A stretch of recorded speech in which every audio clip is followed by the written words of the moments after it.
even asking your people. Don't put it on camera. We just told you we bought this right here at the Nike store in Santa Monica right now. We just told you we bought it. What do you need the receipt for? Because we didn't have our basketball. What are you talking about? So now you come refund his money and I want an apology. This is ridiculous. And it's profiling. She is an idiot. What does it say on there? What does it say on there? No, because you. What does it say on there? No, this is stupid. She didn't even ask. I have no clue what's going on. You guys want to tell me what's going on? Yeah, we purchased this basketball in the store. We purchased this basketball in the store. I told you I paid for that shit. Sir, relax. No, I told her I paid for that, and then she kept my son. My son went out running. No, because you knew better. I told you I paid for that. Back up, babe. You should be sorry. At a Nike store in Los Angeles, a couple was racially profiled. In effect, at the time of the incident, Nike would fire the employee. However, the family deserves much better than the treatment they received, and thus they took action. $13 ball for Sammy that he can't have now Dad, you won't be. because people are following us in the store. Why would you don't even ask your people? This is crazy. Don't put it on camera. We just told you we bought this right here at the Nike store in Santa Monica right now.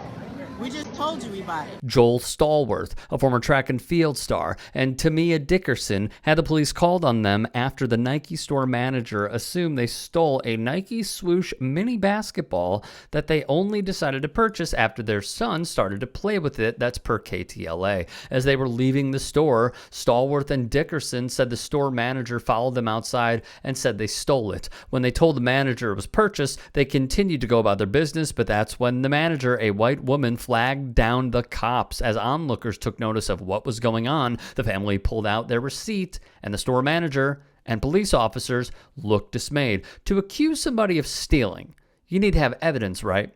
So she just accused me, Stallworth said. She had zero evidence that I stole anything. She couldn't have evidence because I bought it.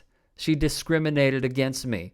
She planted an evil seed in the officer. So as soon as the officer came up to me, he said, "Sir, give me the stolen ball." When Mr. Stallworth repeated he'd purchased the ball, the manager went to the Santa Monica police and falsely accused the plaintiffs of stealing it. 3 armed Santa Monica officers immediately surrounded and detained the family, demanding they give back the stolen, in quotes, ball, even though they paid for it. Nike had employed the manager for years despite documented complaints alleging racist behavior, wrote the law offices of Hadsel, Stormer, Rennick, and Dye. Stallworth said the manager never apologized. Thus, they hired an attorney whose name at the time was Stephen King. Yes, Stephen King. What we're hoping to do is to get Nike to have some sort of understanding and meeting of the minds to find out if this was an isolated act or is this something that is more pervasive within the society of the employees that they hire, King said. The Stallworth Dickerson family is not the only victim of Nike's toxic culture of giving free rein to bigotry